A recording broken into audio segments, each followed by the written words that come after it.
The observation deck of Bastion Alpha was crowded with representatives from across the galaxy. Junio stood near the back, trying to make himself invisible among the towering alien warriors. He wore a simple gray uniform with faded Earth defense patches on the shoulders. His hands, scarred from old burns, gripped the railing as he watched another rejection unfold below. The warrior being tested was massive. Gorath stood 3 meters tall, covered in black chitinous armor that had deflected plasma fire in 100 battles. His forearms held weapons that could level buildings. Every species in the chamber knew his reputation. He was the champion of the Charn Collective, undefeated in combat for 15 years. Gorath placed his clawed hands on the scanning platform. The Sentinel gate hummed, ancient technology analyzing the warrior in ways no one fully understood. Holographic symbols flickered around him, casting blue light across his armored form. For a moment, everyone held their breath. Perhaps this time would be different. The gate flashed red. A harsh buzzer echoed through the chamber. Holographic text appeared in dozens of languages, all saying the same thing. Incompatible. Gorath roared in frustration, slamming a fist into the platform hard enough to crack the floor. Guards moved forward nervously, but the Charn warrior simply walked away, his defeat visible in every heavy step. Ambassador Jaewon stood beside Junho, his weathered face showing no emotion. He had seen this same scene 20 times in the past 3 weeks. 20 champions, 20 rejections. The galaxy's strongest warriors, most brilliant scientists, and most powerful psychics had all failed the test. Why are we even here? Junho asked quietly. Humanity has nothing to offer. We barely have starships. Jaewon glanced at him. We're here because everyone else is here. If we stay home, we look like cowards. If we come, we look weak. Politics never change, even at the end of the world. Junho understood. Earth had only joined the galactic community 50 years ago. Humans were still the newcomers, the primitives who had just learned to travel faster than light. While other species had fought the rift beasts for years, humanity had lost only 3 colonies. That made them lucky, not valuable. Below, another candidate approached the gate. This one was different from Gorath. Celine looked almost human, except for her silver eyes that glowed with inner light. She was a mindwalker, capable of controlling machines with thought alone. As she touched the scanning platform, Junho watched drones around the chamber respond to her mental commands, spinning in perfect synchronization. The gate hummed again. Symbols flickered faster this time. Junho found himself hoping despite everything. Maybe Celine would be chosen. Maybe someone would finally activate the arsenal and stop the rift beast from consuming more worlds. Red light. The buzzer. Incompatible. Celine bowed gracefully and departed without complaint, but Junho saw disappointment in her silver eyes. She had genuinely believed she would be chosen. 3 more candidates today, Jaewon said. Then we return to Earth and report that we witnessed history. The history of everyone failing. Junho didn't respond. He was thinking about Sajin's Rest, the colony where he had lived before the war. He remembered the day the rift beasts appeared, tearing holes in reality itself. Creatures that shouldn't exist, made of darkness and hunger, had poured through dimensional tiers and consumed everything. Junho had been a rescue coordinator for the mining company. He wasn't military, wasn't trained for combat, but when the attack started, he was the one who organized evacuations. He saved 4,000 people that day using cargo haulers and mining equipment. He stayed until the last transport lifted off, then barely escaped in a damaged pod. His hands got burned when he manually rerouted power to keep the shields running. The scars never fully healed. Sajin's Rest was gone now. The entire planet existed in some other dimension, taken by the rift beasts. 4,000 survivors, but 20,000 dead. Junho still saw their faces sometimes when he closed his eyes. The next candidate was Krell 9, an artificial intelligence housed in a mechanical body. The AI had processing power equivalent to most planetary governments. It could calculate 1 million scenarios per second, and had won simulated battles against every known military force. The gate rejected it in 4 seconds. This is pointless, someone muttered nearby. A reptilian delegate from the Saurid Empire shook his head. The architects are dead. Their technology doesn't work. We're wasting time while our worlds burn. Murmurs of agreement spread through the crowd. Junho understood their frustration. Every day spent searching for a prime was another day the rift beasts advanced. Another day families died. Another day the galaxy lost ground it would never recover. Jaewon checked his communication device. One more test, then we leave. I need to report back to Earth Command. Junho nodded, preparing to follow the ambassador back to their shuttle. He had watched enough failures for one day, but as he turned to leave, something made him pause. Maybe it was instinct. Maybe it was the memory of Saejin's rest. Maybe it was just exhaustion and frustration. He walked toward the stairs leading down to the testing platform. Junho, what are you doing? Jaewon called after him. Someone has to try, Junho said without looking back. He descended the stairs slowly, aware that every eye in the chamber was now watching him. He heard whispers in alien languages he didn't understand, but he could guess what they were saying. A human? Why would a human try? They were the weakest species here, the least advanced, the most recent arrivals to galactic civilization. Gorath, still in the chamber, laughed. It was a deep, rumbling sound. Does the child wish to play with weapons too large for his hands? Yunyo reached the platform and stopped in front of the sentinel gate. Up close, it was even more impressive.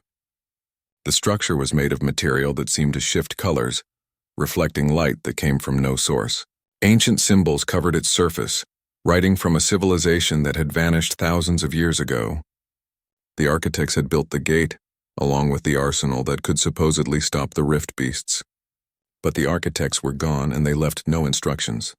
Only this test remained, rejecting everyone who tried. Junyo placed his scarred hands on the scanning interface. The metal was cold against his palms. He didn't know what he expected. Probably another rejection. Probably more humiliation for humanity. But he was tired of watching others try while he did nothing. The gate hummed. The sound was different this time, deeper, almost musical. Holographic symbols erupted around Junho, spinning faster than they had for any other candidate. He felt something strange, like electricity running through his body, but not painful, just present, aware. The symbols spun faster. The humming grew louder. Junho felt the scanning reaching deep, not just examining his body, but his mind. His memories. It saw Saejin's rest. It saw the evacuations. It saw the patterns he had learned to recognize in Rift Beast attacks. It saw every decision he had made, every person he had saved, every person he had failed to save. The chamber fell completely silent. The harsh buzzer didn't sound. Instead, harmonic tones rang out, beautiful and clear. The red light everyone expected never appeared. Golden light erupted from the gate, so bright that delegates shielded their eyes. Holographic text cascaded in every language simultaneously. Prime operator identified, compatibility optimal, beginning synchronization. Then a voice spoke. Ancient and powerful that hadn't been heard in centuries. The gate's guardian AI, Warden, addressed the chamber for the first time in living memory. The Prime is chosen. Preparation protocols will begin immediately. Junho stood frozen, golden light surrounding him, unable to process what had just happened. Behind him, he heard shocked gasps, angry shouts, and disbelieving whispers. Gorath's laugh had died completely. Ambassador Jaewon stared from the observation deck, his face pale. Cylene's silver eyes were wide with shock. Krell 9's mechanical body was motionless, probably running calculations to understand the impossible. A human had been chosen, not their strongest warrior or brightest scientist. A human who had no special powers, no advanced technology, no legendary reputation, just a man with scarred hands who had once coordinated mining equipment to save refugees. The golden light faded slowly. Unyo lowered his hands from the platform, his legs shaking. He looked at his palms, expecting them to be different somehow, but they looked the same. Scarred, ordinary, human. What do I need to do? He asked quietly. Warden's voice responded, and this time Junho felt it not just in his ears, but in his mind. You must complete 3 tasks to unlock full Prime capabilities. The first task will test your ability to adapt. The second will test your determination. The third will test your wisdom. Fail any test, and the arsenal remains sealed. The galaxy falls to the rift beasts. Do you accept this burden? Yunyo thought about Saejin's rest. About the 20,000 dead. About all the colonies still fighting, still hoping for salvation. About the weight of billions of lives resting on decisions he would make. I accept, he said. The chamber erupted in chaos. The medical bay on Bastion Alpha smelled like antiseptic and ozone. Junyo lay on a scanning table while machines he didn't understand examined every part of his body.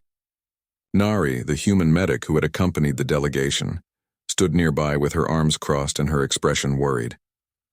Your neural activity is increasing, she said, checking a holographic display. Whatever the gate did to you, it's changing your brain structure. Junho felt different, though he couldn't explain how.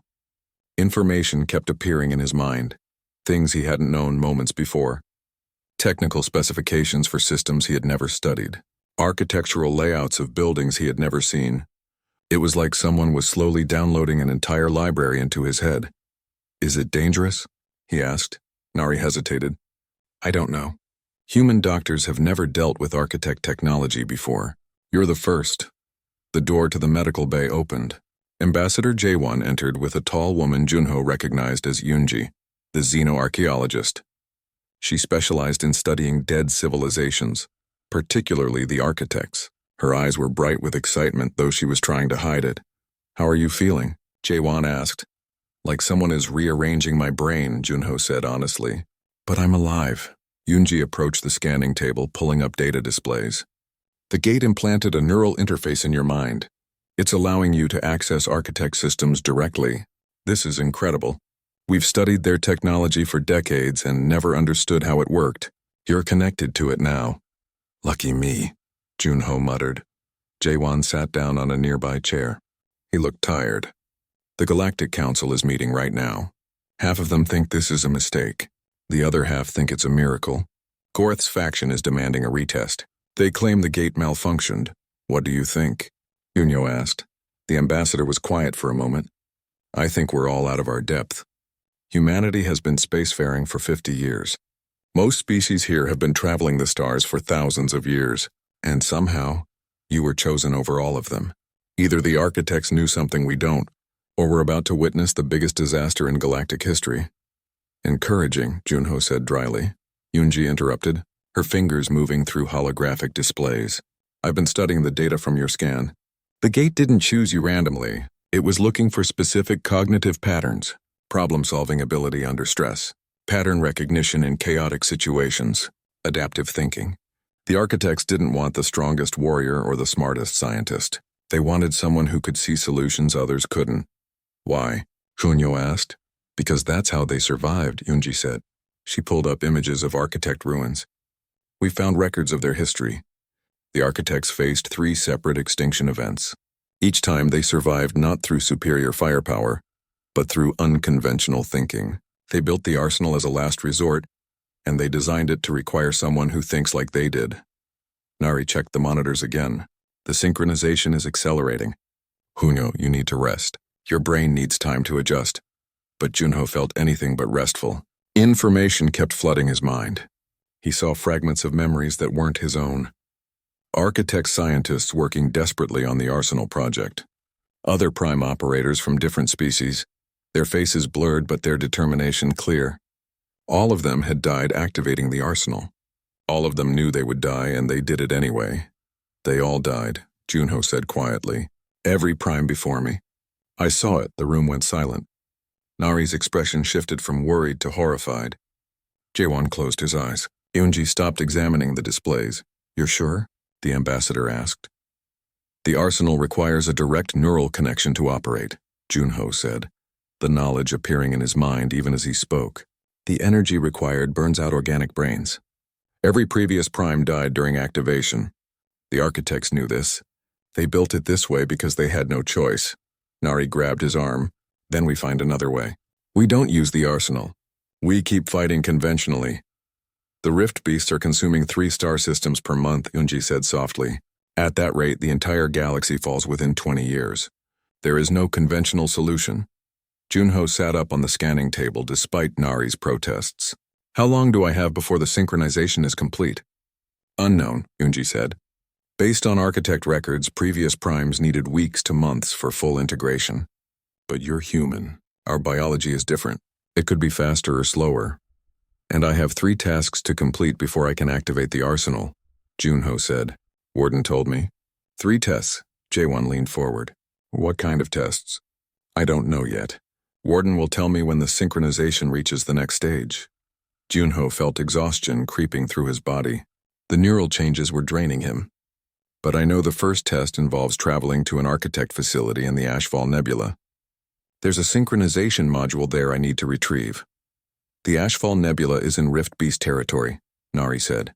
It's suicide. Everything about this is suicide, Junho said. But someone has to do it.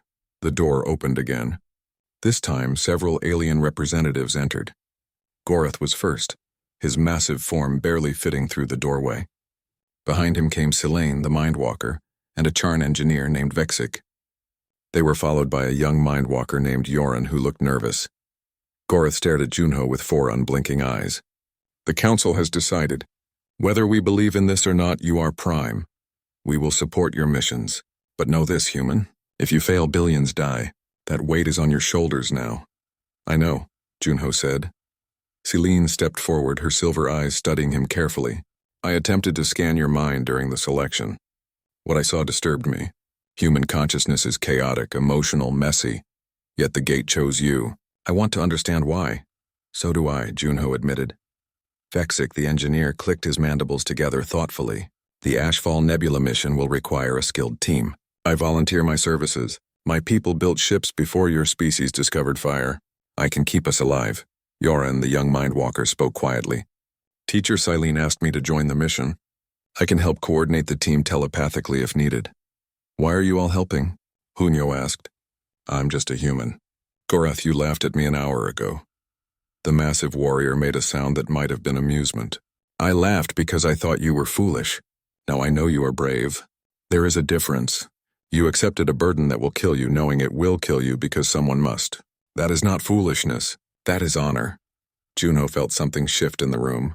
These beings, some of whom had viewed humanity as primitive children, were now treating him as an equal. Not because he had proven himself superior, but because he had accepted an impossible task without hesitation. When do we leave? Junho asked. 2 days, Jaewon said. We need time to prepare a ship and gather supplies. The Ashfall Nebula is a graveyard. Dozens of expeditions have gone there. None returned. We need to be better prepared than they were. Nari helped Junho lie back down. And you need rest. The synchronization is putting enormous stress on your body. If you don't sleep, you'll collapse before we even leave. Junho wanted to argue, but exhaustion was overwhelming him. His eyes closed despite his efforts to keep them open. As he drifted toward sleep, he felt the neural interface activating again, feeding him more information. He saw the Ashfall Nebula, its red clouds hiding ancient dangers.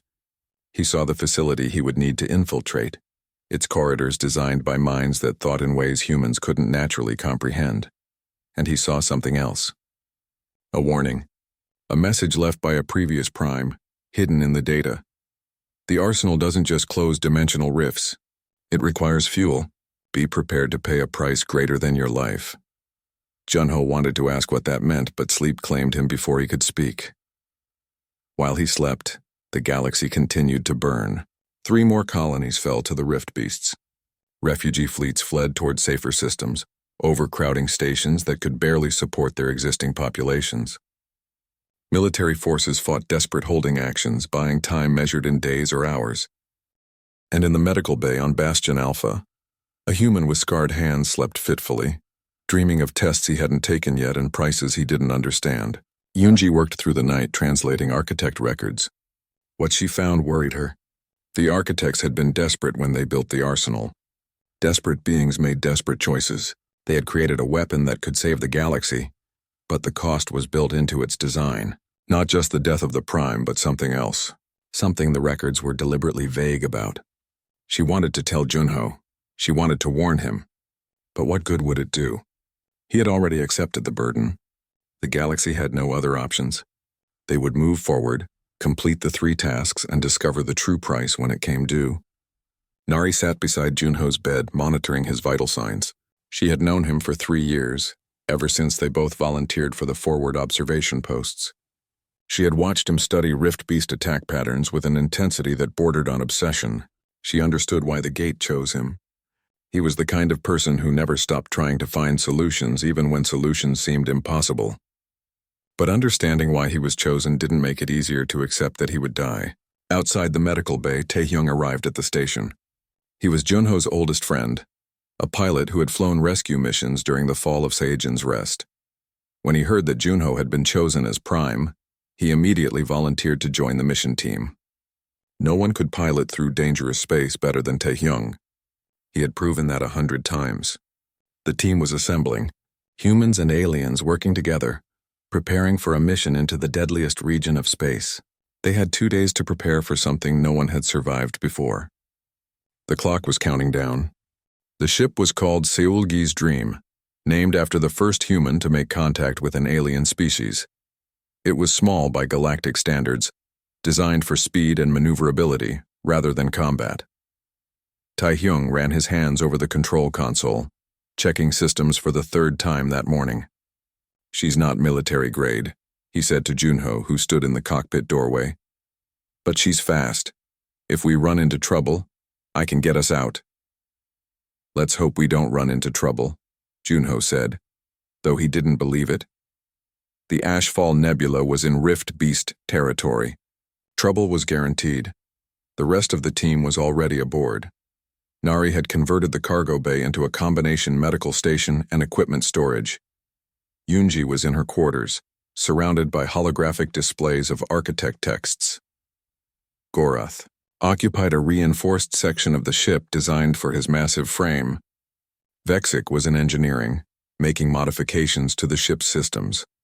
Yoren meditated in the common area, preparing her mind for the mission ahead.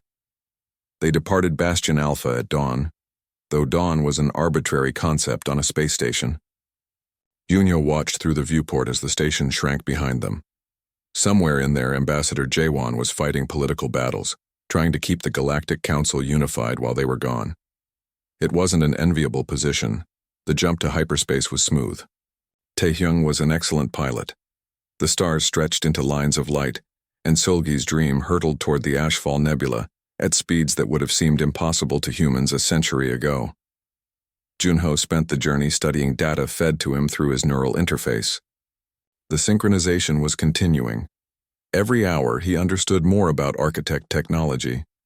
He could read their language now, recognize their design principles, even predict how their systems would function. But each new piece of knowledge came with pain. Headaches that felt like someone driving spikes through his skull.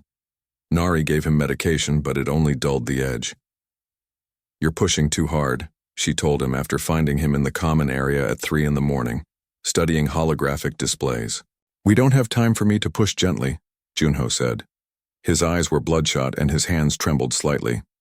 "The synchronization needs to reach 60% before I can access the facility. I'm at 48%. We arrive at the nebula in 12 hours. "If you burn out before we get there, the mission fails anyway," Nari argued. She sat down beside him. "Junho, I know you. I know you blame yourself for everyone who died on Sejin's Rest. But you can't save the galaxy if you destroy yourself trying." Junho was quiet for a moment. "I see them sometimes in my dreams. The people I couldn't evacuate. 20,000 faces. Some of them I knew personally.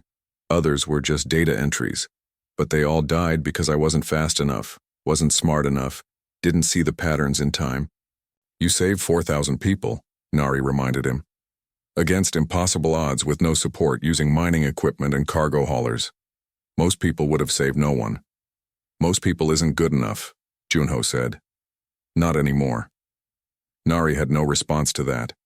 She stayed with him until he finally agreed to sleep, though she knew the sleep would be troubled. The Ashfall Nebula appeared on their sensors 8 hours later. Taehyung called everyone to the cockpit to see it. The nebula was massive, spanning light years. Its clouds tinged red like dried blood. Sensor readings were immediately problematic. Electromagnetic interference made navigation difficult. Spatial anomalies appeared and disappeared without warning. "This is where expeditions come to die," Vexic said, his mandibles clicking nervously. "My people sent 3 ships here over the centuries, none returned. The nebula itself seems hostile to life." "It's not the nebula," Junho said. Information was flowing through his neural interface, knowledge he hadn't possessed minutes before. "The architect facility inside is protected by defense systems. They create the spatial anomalies. It's designed to keep intruders away." "Can you disable the defenses?" Gorath asked. "No," Junho said. "But I can navigate through them. The synchronization gives me access to safe routes. Taehyung, I'll need to guide you manually. The navigation computer won't be able to predict the changes. Wonderful, Taehyung muttered. Manual piloting through space that actively tries to kill us. This is why I became a pilot. They entered the nebula slowly. The red clouds enveloped them, reducing visibility to nearly zero. Taehyung flew on instruments and Junho's guidance, trusting his friend's directions even when they seemed to contradict sensor data. Left 20 degrees, Junho said, his eyes closed, seeing the spatial topology through his neural interface. There's a stable corridor there. Taehyung adjusted course. 3 seconds later, sensors detected a massive spatial distortion exactly where they would have been. The distortion would have torn the ship apart. I'm starting to like this neural interface thing, Taehyung said. They flew deeper into the nebula. Around them, the wrecks of previous expeditions drifted like ghosts. Junho saw ships from a dozen different species, their hulls twisted by spatial anomalies or torn apart by rift beasts. Some were ancient, from species that no longer existed. Others were recent, their emergency lights still faintly blinking. So many dead, Yoren whispered. The Mindwalker was sensitive to psychic impressions.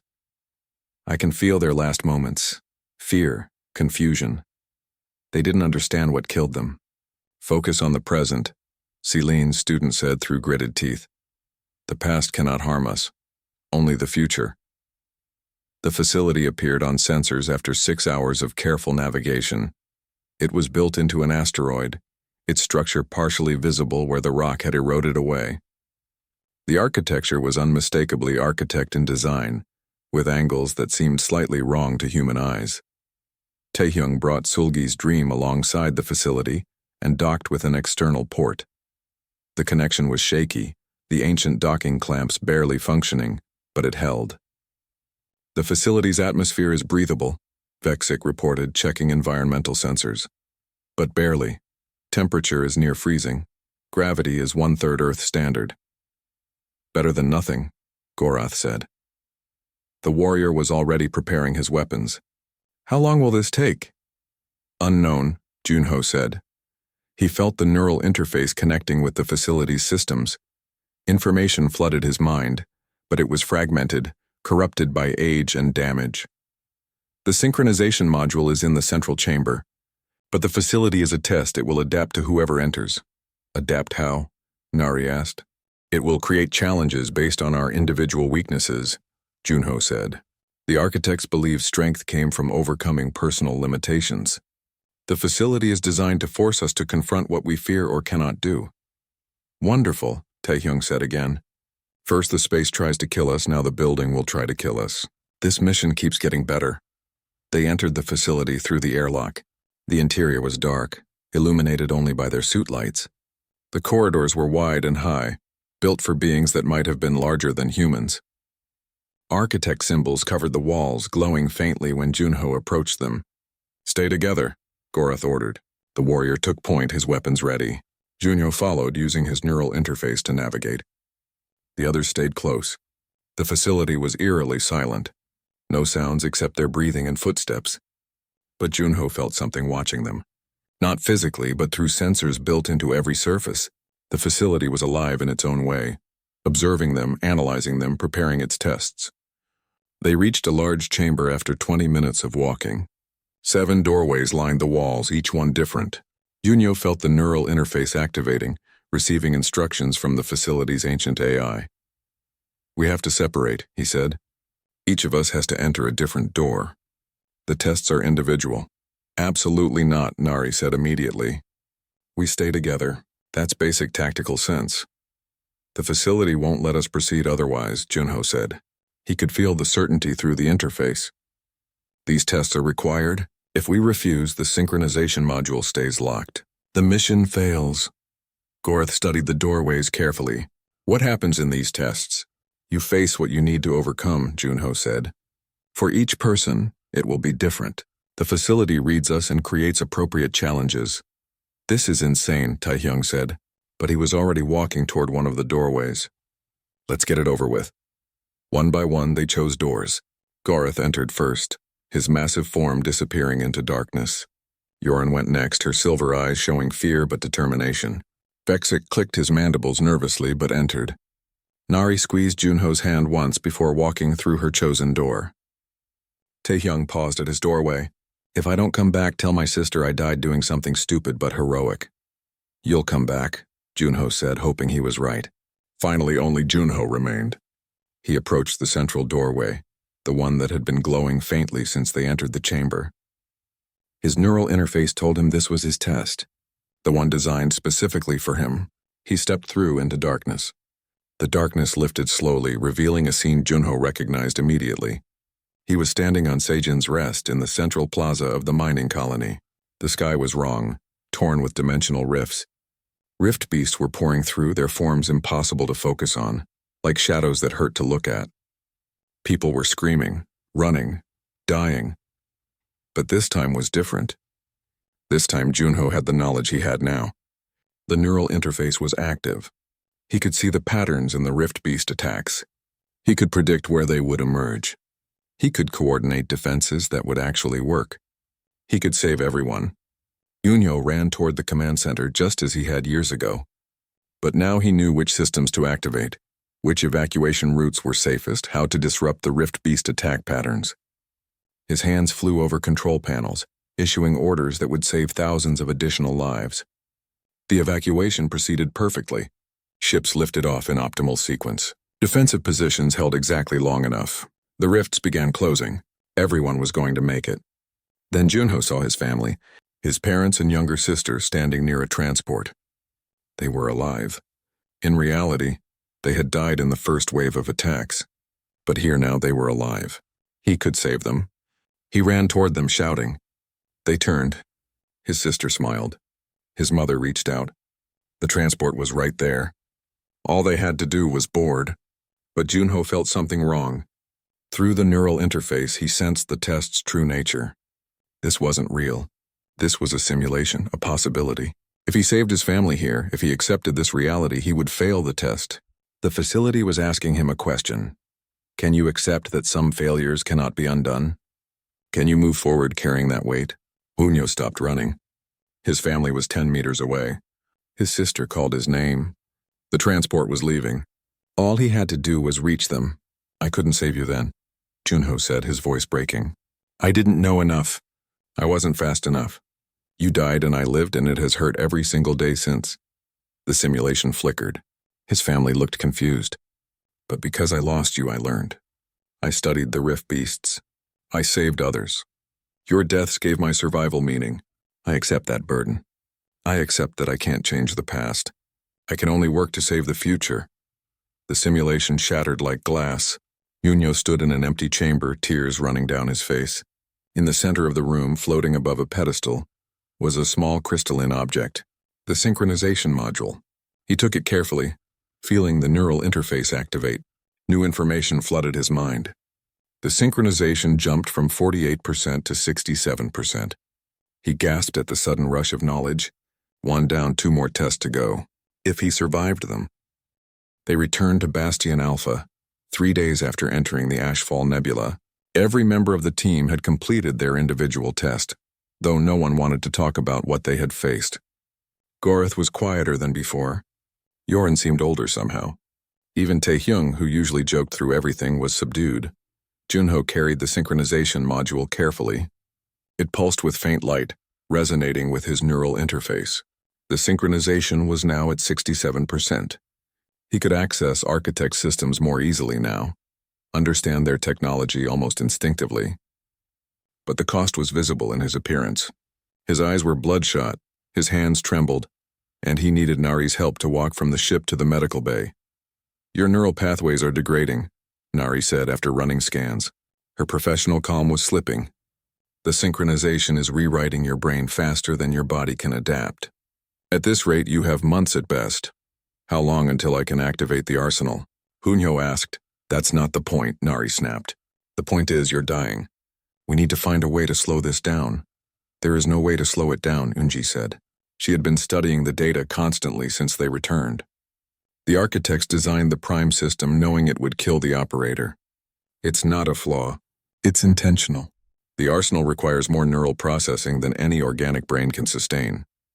Junho looked at the synchronization module sitting on the medical table. Then I'll do as much as I can before the end. What's the second task? Before anyone could answer, alarms sounded throughout the station. Ambassador Jaewon burst into the medical bay, his face pale. We have a situation, he said. The Galactic Council just received a message.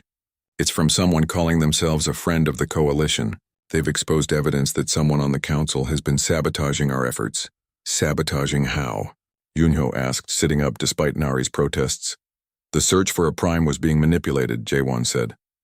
Automated systems were adjusted to ensure failures.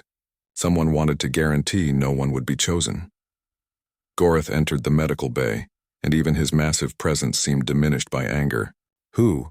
Who betrayed us while our worlds burned?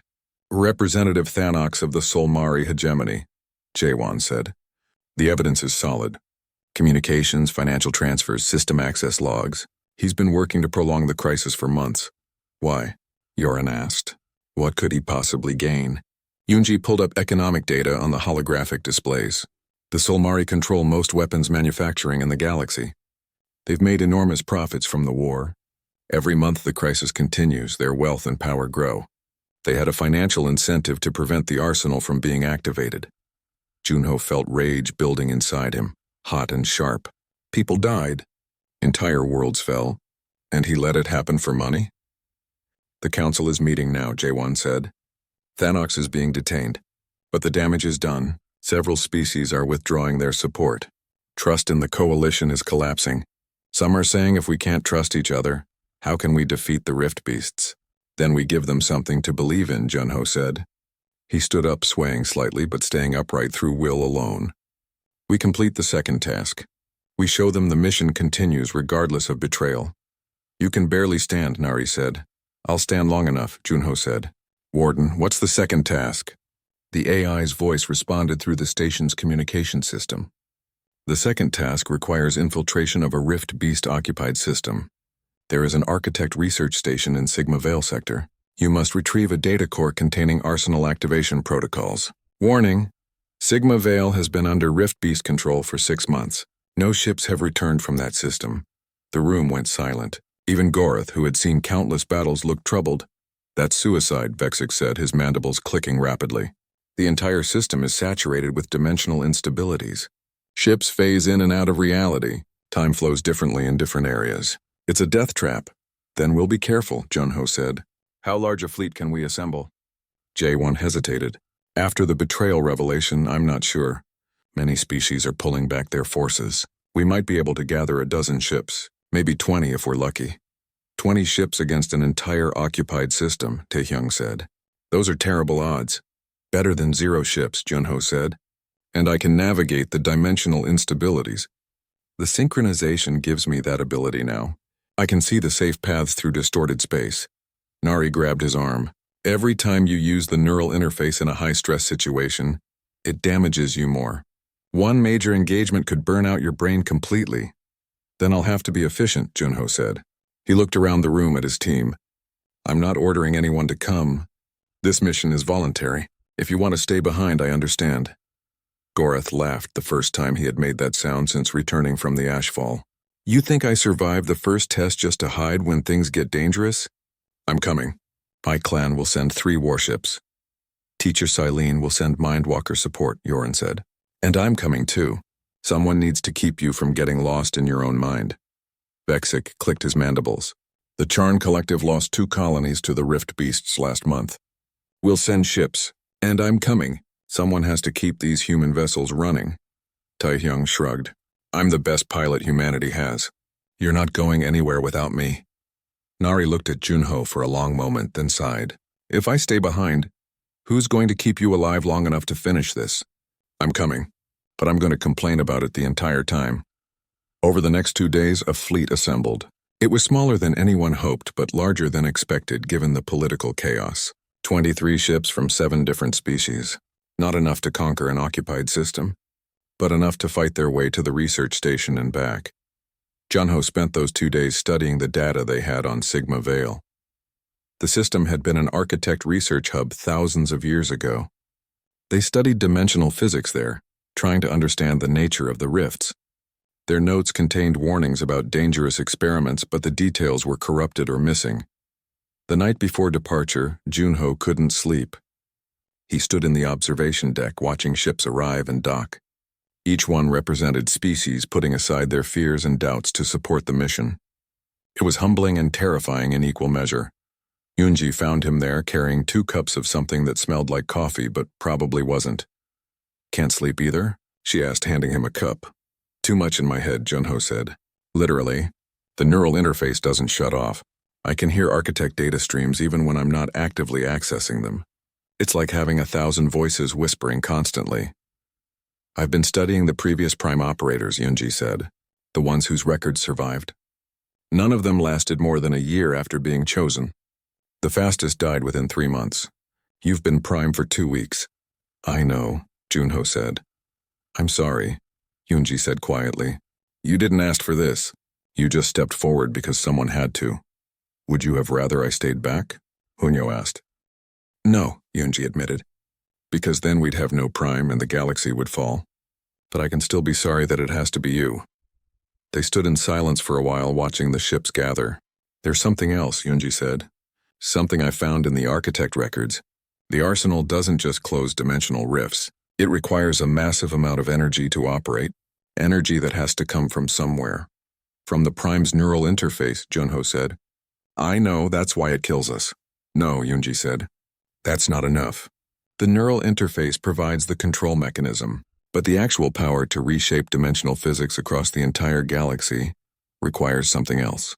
The records mention a fuel source, but they're deliberately vague about what it is." Junho felt cold. "What are you saying?" "I'm saying the architects were desperate when they built the arsenal. Desperate people make desperate choices, and I'm worried about what choice they made." Before Junho could respond, alarms sounded again. But this time they were different. Battle alerts. Long-range sensors had detected something approaching the station. A rift beast fleet. Hundreds of them, moving in formation. They were heading straight for Bastion Alpha. The station's defenses activated immediately. Ships scrambled to defensive positions, but everyone knew the truth. Bastion Alpha wasn't a military station. It couldn't withstand a sustained assault. Uno ran to the command center, his team following. Ambassador Jaewon was already there, coordinating the defense. "They've never attacked in formation before," Jaewon said. "They're learning, adapting. This is new behavior." Through his neural interface, Junho felt something that made his blood run cold. The rift beasts weren't just attacking randomly. They were specifically targeting Bastion Alpha. They knew the Prime was here. They knew about the arsenal. "They're trying to stop us," Junho said, "before we can complete the tasks." "Then we run," Gorath said. "The fleet is assembled. We jump to Sigma Vale now, complete the second task while they're distracted here." "We can't leave the station defenseless," Nari protested. "The station is already lost," Vexig said, checking tactical displays. "We don't have enough firepower to hold against that fleet, but we can escape while they're engaged with the station defenses." It was the coldest calculation Junho had ever faced. Leave thousands to die so the mission could continue. Choose the greater good over the immediate need. Except that survival required sacrifice. He thought of Seijin's rest, of the people he couldn't save, of the weight of impossible choices. "We go," Junho said. "Ambassador Jaewon, evacuate all non-essential personnel. Have them scattered to different systems. Make the Prime's location unclear. Maybe that will make the Rift Beasts split their forces." "And the essential personnel?" Jaewon asked. "They buy us time to escape," Junho said. The words felt like poison in his mouth. "I'm sorry," Jaewon nodded. He understood. "Good luck, Prime. Save the galaxy for us." The fleet departed Bastion Alpha 15 minutes later, jumping to hyperspace as the Rift Beast fleet reached weapon range.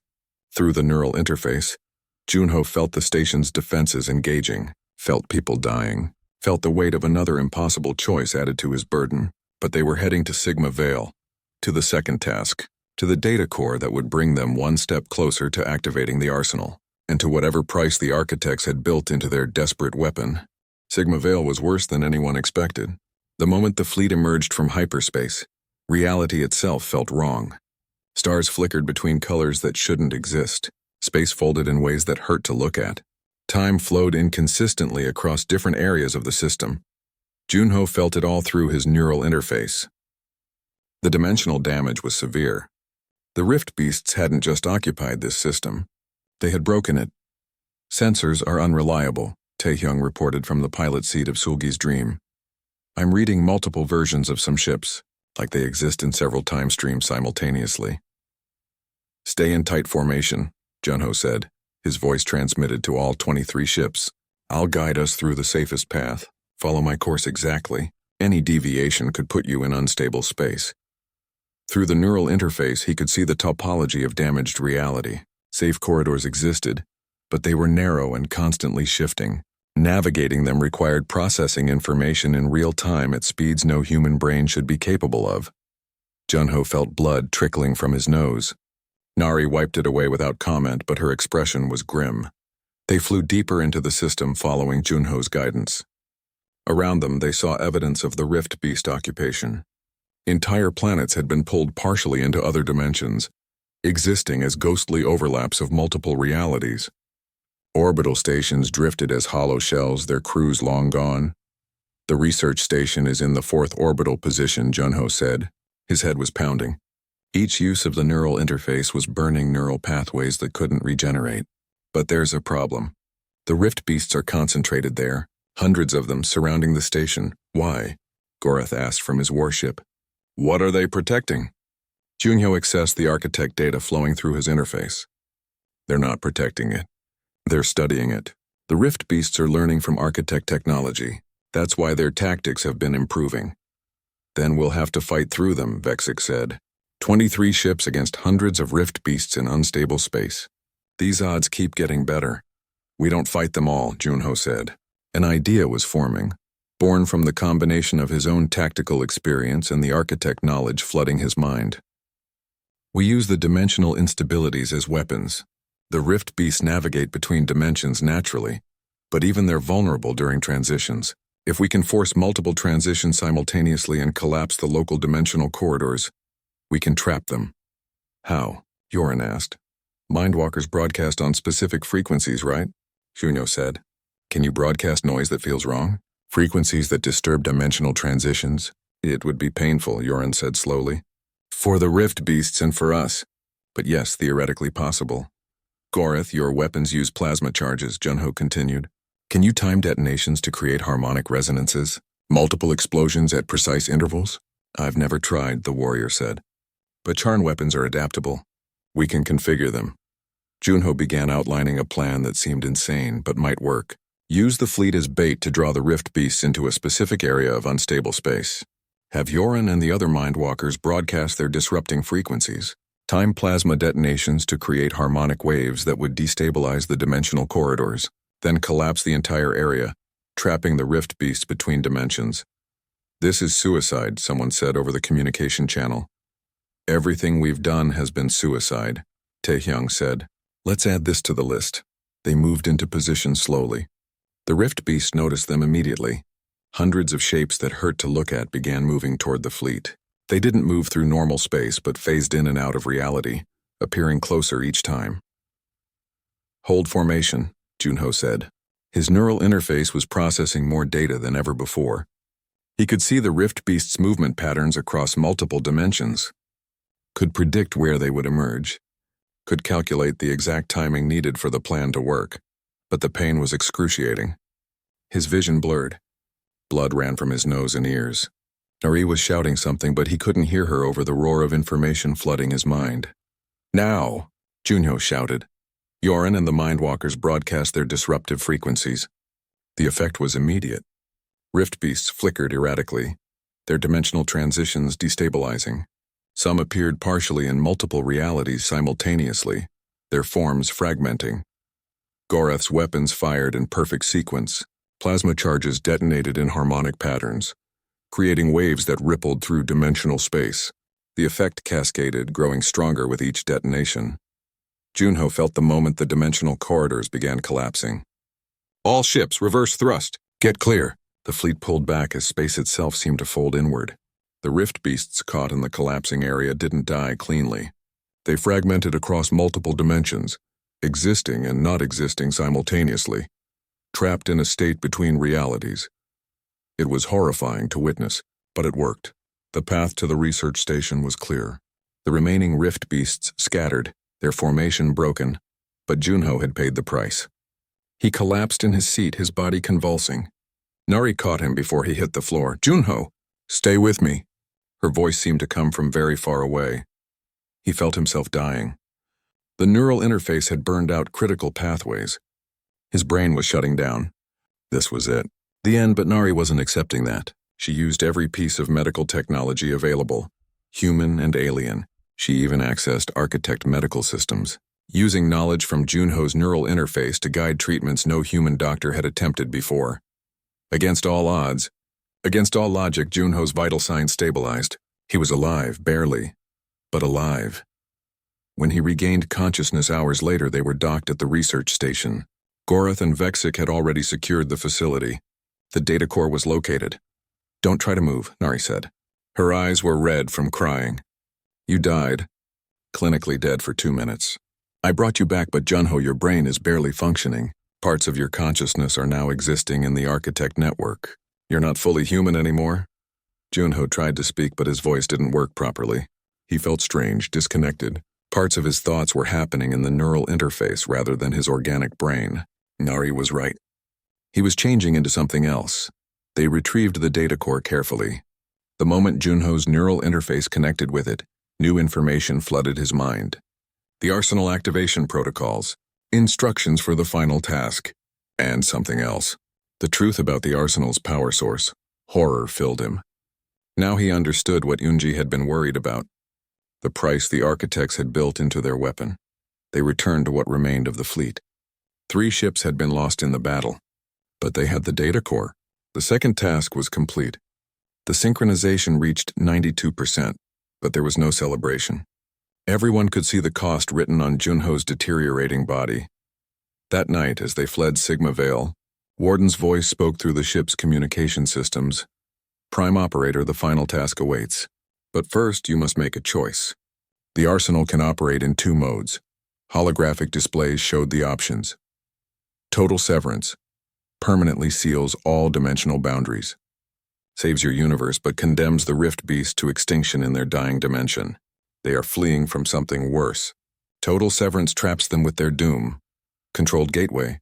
Seals most boundaries but creates regulated passages. Allows limited rift beast migration under supervision. Saves both universes but risks future conflicts. Requires ongoing management. Success is not guaranteed.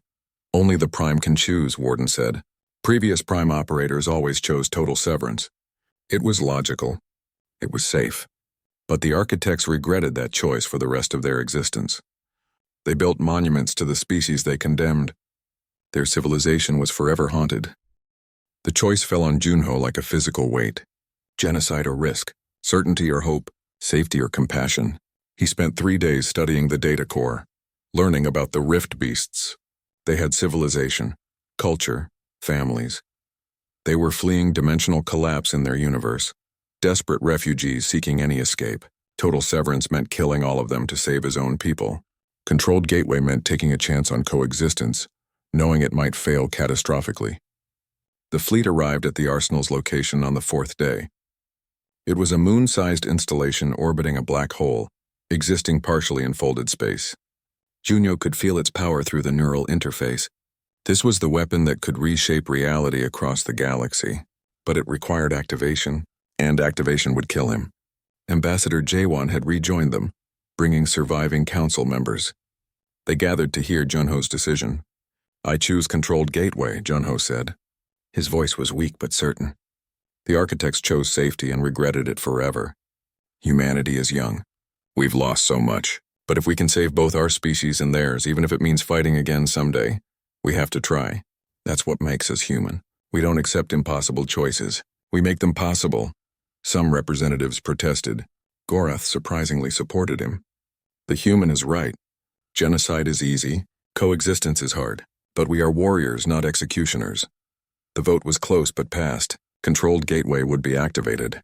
Junho prepared for the final activation. Nari held his hand as he walked to the arsenal's interface chamber. Taehyung saluted. Unji whispered something about being proud. Even Gorath bowed his massive head in respect. "I'm scared," Junho admitted to Nari. "I know," she said, tears streaming down her face. "But you're also the bravest person I've ever known." Junho placed his hands on the arsenal's interface. The neural connection was immediate and overwhelming. His consciousness expanded across the arsenal's systems, across the architect network, across dimensional space itself. He felt the weapon activating, felt dimensional barriers being reshaped across the galaxy, felt rifts closing while regulated passages formed, felt the rift beasts' surprise and gratitude as they realized they weren't being destroyed, but given refuge, and he felt himself dying. His organic brain couldn't sustain the connection. Neural pathways burned out completely. His body went limp, but something of Junho remained in the architect network. Not alive but not gone, an imprint, a consciousness that existed in the space between digital and organic, watching over the galaxy he had saved. The arsenal completed its work. Dimensional barriers sealed, controlled passages opened. The rift beast attacks ceased immediately. First contact began between species that had been at war. Refugee camps were established. Humanity, the youngest species, led integration efforts with the compassion that had made Junho choose the harder path. 3 years passed. The galaxy changed. Humans went from newcomers to respected leaders. The Junho Protocol governed dimensional migration. Taehyung commanded joint human rift beast patrol fleets. Nari led medical research programs. Hyunji ran the Architect Studies Institute. And on the arsenal, now converted into a memorial and research station, visitors could interface with what remained of Junho's consciousness. His final message played for everyone who came. "I was scared. I made mistakes. I don't know if I chose correctly, but I chose with hope, not fear. Keep choosing hope. Keep finding impossible solutions. That's what makes us worth saving. All of us." A young human child visited one day, placing small hands on a memorial interface. The system acknowledged the touch gently. "Will we have to fight again someday?" the child asked. Junho's imprint responded, his voice warm and tired and proud. "Probably. But next time you won't fight alone, and that makes all the difference." Above, through viewports, human ships patrolled alongside Rift Beast navigators. Former enemies, now allies. An impossible solution to an impossible choice. Exactly as it should be.